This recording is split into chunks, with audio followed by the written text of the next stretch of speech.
What you know, alibis. Welcome to another episode of Pretty Lies and Alibis. I'm Gigi. It's Sunday, November 30th. Hope you guys have been doing well. I am back after taking some time off to just try and process the enormous loss of my Grammy, who y'all know was my person, my best friend. She was everything to me, and it's been very difficult the last 3 weeks since she left us. It feels like 3 years, but trying to find a new normal after having her here with me for a year has not been easy. My house is way too quiet, and I realize how much she brought to this house. I mean, I knew it at the time, but she made me feel so much better by just being here. But I also think it's time that I start to forge a new path, and one that is me without Grammy. And that's what she would want me to do. That's what my family needs me to do. And I could very easily get caught spinning my wheels and making no forward progress, but it doesn't do anybody any good. So I want to thank everybody who has sent messages, inboxes, emails, cards in the mail. I haven't even made a dent in responding, but I have read everything. And also a big thank you to everybody who donated. I put every penny of that into her funeral. So thank you guys so much for your kindness and your generosity. It really has meant the world to me. I love our community. Grammy loved this community so much, and it is time to hit the pavement running. And tomorrow we have a new trial we'll be covering. Brian Walshe, he's going on trial for murdering and dismembering his wife, Anna. I'll be live streaming every day. Looks like the start time for tomorrow is 9 a.m. Although with it being the first day, I wouldn't be surprised if it takes a little longer to get things going, but check out the YouTube channel, and I'll also post links on my social. Come watch with the Alibis. We have a great group. Every time there's a trial, the mods rock it. So it's a nice drama-free zone where we keep the focus on the case and the victim. And if we get some knuckleheads in there that want to kind of stir the pot, we just give them the boot. Hate doing it, but it's important to show respect to the victim. What are we going to do today? Well, just like before any big trial we start to cover, I'm going to do a bit of a crash course on the case just to hit the important parts so that tomorrow morning we are ready for opening statements. So let's jump in. Brian is accused of murdering and dismembering his wife, Anna, in the time frame of New Year's Day 2023, and also disposing of her body in dumpsters. At his arraignment back in 2023, prosecutors say they believe he beat Anna to death. Anna and Brian have 3 boys together who were all under the age of 7 when their mother was killed. Now, the couple lived in Massachusetts, but Anna commuted to Washington, D.C. for work at a real estate company. She also had her own residence there. She was last seen alive after midnight on New Year's Day, 2023, by a friend they had over for New Year's Eve dinner, and that person stayed until after midnight. Now, the trial was originally slated to begin in October of this year, but there has been no lack of drama leading up to trial because Brian was stabbed in prison in September. His attorneys said the attack rendered him incompetent to stand trial. However, he was found competent after spending 40 days in a state hospital. Right before jury selection began, he pleaded guilty to 2 charges associated with this case: improper handling of human remains and also misleading police. Now, the one thing that was really smart by the defense was having him plead guilty to these charges, because this puts the prosecution's feet to the fire, not to prove that he killed her, but that he premeditated her murder to support the first-degree murder charge. So how is that all going to go down? Well, starting tomorrow at 9, we will see. As of now, the maximum he would be facing is 13 years in prison for both charges. However, if he's found guilty of Anna's murder, the misleading police charge, which as of now holds a maximum of 10 years in prison, could be enhanced to 20 years in prison, making that total 23 years that he faces for pleading guilty to those 2. The judge will not sentence Brian for these guilty pleas until after the murder trial has concluded. And a jury of 16 was seated on November 20th, and there are 4 alternates on this panel. This trial is expected to go anywhere from 2 to 4 weeks, so that could very well carry us right into the new year. And then in February, we will be gearing up for Corey Richins. So starting tomorrow, very busy times for the podcast, and I'm ready, so bring it. We're going to go through some of the bigger things that we know already, but just a disclaimer, this isn't going to be everything we know because we're going to have openings tomorrow, and pretty much everything we talk about right now will likely be covered in openings and then more. But I always like to do these crash courses because we cover a lot of trials and sometimes you forget big and little things associated with each case. Now, Brian is no stranger to legal troubles. He was indicted in 2018 and pleaded guilty in 2021 in federal court for an art fraud case where he was selling fake Andy Warhol paintings. The victims lost hundreds of thousands of dollars, and he was ordered to pay, I believe, $500,000 in restitution. Now, at the time Anna went missing, Brian was on pre-sentencing probation. He was on home confinement, and he had to wear an ankle monitor. He would need to ask permission to leave his home each week, telling what time he would be leaving, where he was going, and when he would be back. Now, the week of January 1st, he has to drop his kids off at school daily between the hours of 8 and 10:30 a.m. and then pick them up between 3:15 and 6:45 p.m. Brian was sentenced to 37 months in that case in February of last year. And one of the motives the prosecutors have put forth is that Anna had a life insurance policy on herself with Brian as the sole beneficiary. It's worth $2.2 million. She also had a second policy through her employer, which brought the total amount to around $2.7 million. His attorneys say there's no evidence he needed money because his mom is wealthy. Another thing that's interesting is when Brian's father passed away in 2018, he left Brian nothing, only his best wishes. A family member said the father and son were estranged for over a decade after Brian ran off with a significant amount of his dad's money. After his father passed, Brian went into his home and sold his father's art, expensive rugs, jewelry, and a car. He was also trying to sell the home, but friends of his dad prevented him from doing that. Brian also tried to contest the will, saying that the signature was probably a forgery, but no luck there. Another motive the prosecution has put forth is that Anna was having an affair with a man in Washington, D.C., where she worked and had a residence. The man told investigators they had been together for several months, and they had spent Thanksgiving together in Ireland as well as Christmas Eve together. They had plans to reunite on January 4th in D.C. He was also Anna's most frequent phone contact. Testimony from a pretrial hearing revealed that Brian likely found out about the affair in December of 2022, and they note he had been visiting the man's Instagram page, as well as looking him up online. And Anna was planning to leave Brian. A friend told law enforcement about a fight Anna and Brian had over the Christmas holidays about their children and living arrangements. Anna knew it was likely Brian would be sentenced in federal court for the art fraud, and she wanted the children to live with her in D.C. However, that art fraud case was getting in the way because he was presenting himself as the boy's primary caregiver to hopefully avoid prison. The friend also said Anna was upset when she found out Brian was putting off resolving the case. A search of her D.C. residence revealed the place was ready for her boys to move in with clothes and other items already in place. But other friends told law enforcement that Anna hoped their family would remain intact, and she planned to wait for Brian while he was in prison and did not want a divorce. December 26th of 2022, Brian's mother, Diana Walshe, hired a private investigator to track Anna. The defense said she did that without Brian's knowledge. And in a pretrial hearing, the judge pointed out that it was testified to in front of the grand jury that Diana hired the private investigator after she went to a psychic and that she told Brian of her intentions. He reportedly told his mom not to hire the PI, but then gave her the name of a company that she ended up hiring. His attorneys say Brian even told Anna about his mom's plans. His attorneys maintain he did not know about the affair until he learned about it through discovery in this case. December 27th, Brian was looking up cheating wife pornography and later searched what's the best state to divorce.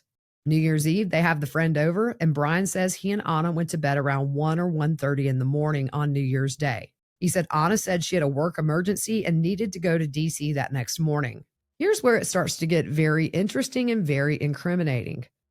Google searches show on January 1st, which is the day Anna disappeared, starting at 4:55 a.m. and lasting up until the afternoon, he starts Googling how to stop a body from decomposing, how to embalm a body, 10 ways to dispose of a dead body if you really need to, Between 6 and 7 a.m., Brian told investigators that Anna got ready to leave and kissed him goodbye, told him to go back to sleep. He said she would usually take an Uber, a Lyft, or a taxi to the airport. 6:25 a.m. How long for someone to be missing to inherit? Can you throw away body parts? Around 7 a.m., Brian tells investigators he made his son's breakfast. 9:29 a.m. What does formaldehyde do? How long does DNA last? Can identification be made on partial remains? Dismemberment and the best ways to dispose of a body. How to clean blood from wooden floor. Luminol to detect blood. What happens when you put body parts in ammonia? The last search on January 1st was at 1:21 p.m. Is it better to throw crime scene clothes away or wash them? At some point during the day, a babysitter showed up. Brian went to the store to get milk and orange juice. He returned home and left again around 4 p.m. Now, Brian had asked permission to leave his house to drop off his mother in Swampscott between the hours of 3 and 9 p.m. He said she had cataract surgery recently and she was staying with him so he could help her. He told investigators he had the time scheduled so he could take her home after her recovery, but said his mom recovered much quicker than expected and drove herself home. He said he still used that allotted time to go visit her and also to run some errands for her, including to Whole Foods for groceries and CVS to get cleaning wipes. Brian said the drive normally takes about an hour to an hour and 10 minutes, but as fate would have it, he got lost and the trip took an hour and a half. He said he left to run errands within 15 minutes of arriving at his mom's house. Brian told the babysitter on January 1st that he had lost his phone between New Year's Eve and New Year's Day, but data from the phone showed it was plugged in on the morning of January 1st and it stayed at their residence. However, his oldest child's cell phone was pinged traveling to 2 stores that day and surveillance verified Brian walked into those 2 stores. At 5:30 p.m. on January 1st, the child's cell phone pings at a dumpster in the parking lot of a liquor store where he disposed of something and then went back to his car. Next, the phone travels to a dumpster at the apartment complex where his mother lived. Let's look at his purchases from January 1st. He went to Lowe's. He bought 5 5-gallon buckets, a high-tension handsaw, 48 terry cloth towels, a framing hammer, a Tyvek full coverage suit, shoe guards, a mop, snips, which are cutting tools, 200 disposable rags, trash bags, Murphy oil soap, as well as other cleaning products. From there, the phone pinged at a CVS where he bought 13 different types of hydrogen peroxide. He was also at a Stop and Shop in Swampscott, which is where his mother lived. There, he bought 3 64-ounce jugs of ammonia. Brian told investigators he finally returned home around 8 p.m. on January 1st after running errands for his mother. The next day, January 2nd, there were more Google searches. Hacksaw, best tool to dismember. Can you be charged with murder without a body? Can you identify a body with broken teeth? How long must someone go missing in order to collect? And at some point, he also searched for luxury watches. January 2nd at 3:14 a.m., Anna's phone was pinged in their house and then it was turned off. Brian says he found his phone under one of his son's pillows.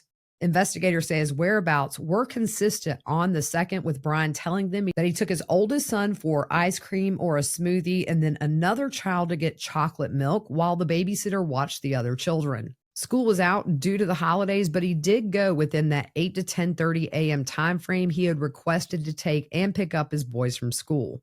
Later that day, he went to a home goods store. There, he bought 3 area rugs and scented candles. He was also at a Home Depot in Rockland.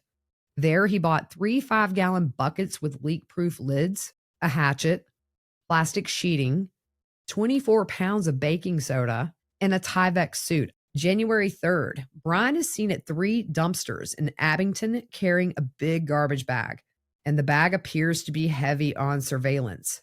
He is seen hefting it into the dumpster. He went to other locations in Abington and Brockton, throwing away items in dumpsters.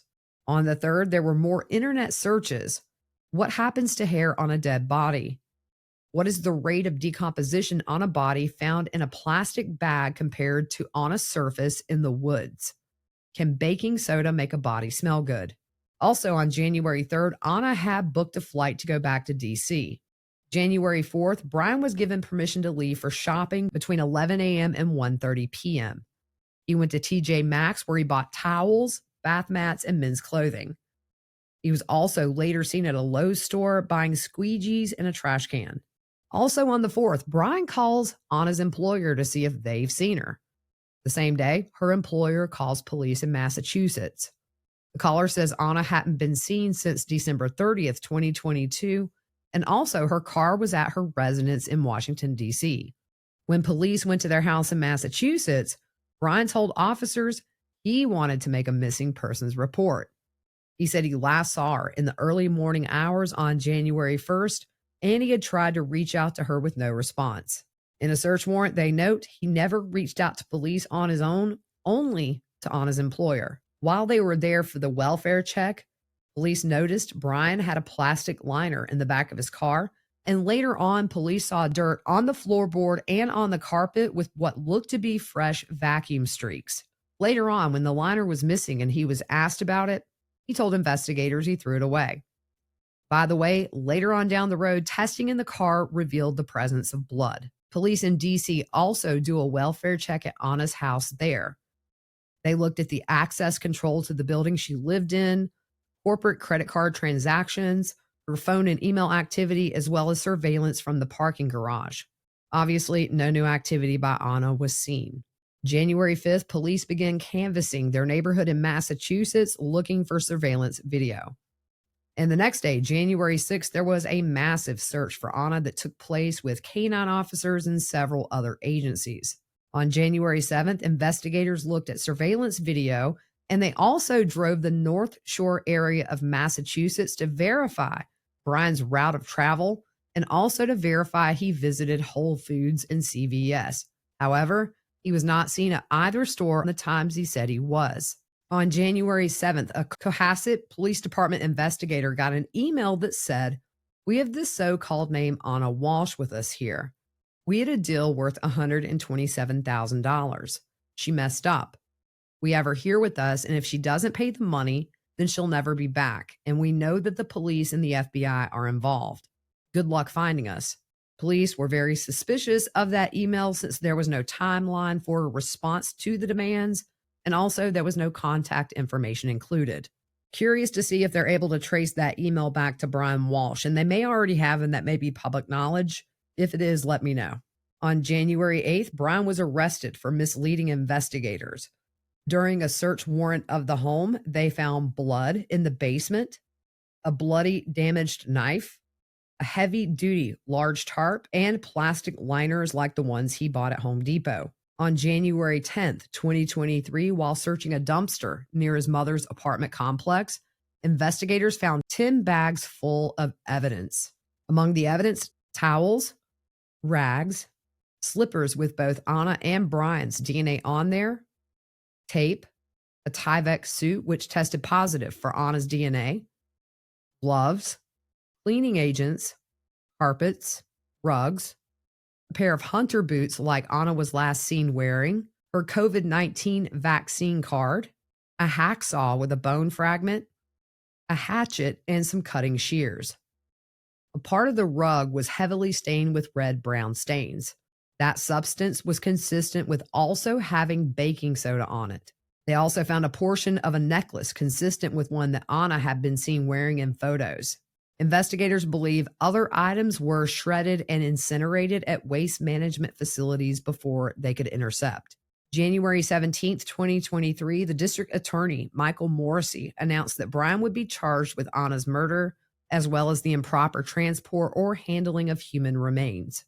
March 31st, 2023, it was announced a grand jury had indicted Brian for Anna's murder, for misleading a police investigation and improper handling of human remains. And those lesser charges were the ones he recently pleaded guilty to.